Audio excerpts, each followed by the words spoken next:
City করতে হবে না, মাইন্ডসেট বাড়ছে না, মাইন্ডসেট জিনিসপত্র এত এত দামি দেখেছি তোরা সব জায়গায় এত চাকরি করতে আমি না করছি মাথা মুলা ঠিকঠাক করছি কিনা দিন আমি সব বাইরে এলাম কি লাগে এটা তোর বাসা মাইন্ডসেট বাসা জিনিসপত্র এসে বাড়তে দিতে আমি কোন চলে কেনে কে কেউ সে ধরে ঠান্ডা নদী সব সময় খালি বালের আর আখি আর মেহরুন মিলে ভালো করে বাস দিয়ে দিল আহাতকে। আহাত যে তিশার সাথে রাগ করে লাইভে এসে আয়না ভেঙেছিল, সেই আয়না ভাঙার অভিনয় করলো আখি আর মেহরুন।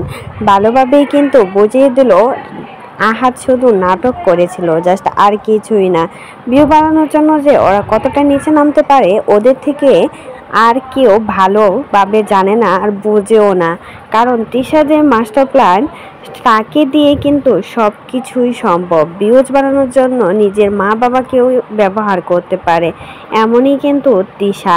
তাই তো তিশা ভিউজ বানানোর জন্যই কিন্তু একটা নাটক করেছিল। বিয়ে কিন্তু ওই দিতে চেয়েছিল আহাতকে, যখনই দেখেছে ওই মেয়েটা তিশার থেকে অনেক গুণ চালাক, আখির মতো এত বোকাশোখা না, তখনই কিন্তু তিশা মত পাল্টে আর বিয়েটা দেয়নি, বরঞ্চ তাদের বাবার বাড়িতে চলে গেছে। আর আহাত তো লাইভে এসে কতই না নাটক, কতই না সিম্পেটি করলো, আয়না ভেঙে সবাইকে দেখালো তিশাকে যে সে কতটা ভালোবাসে।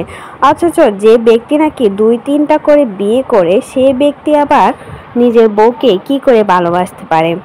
নাটকের জন্য ওরা দুজনেই কিন্তু সেরা।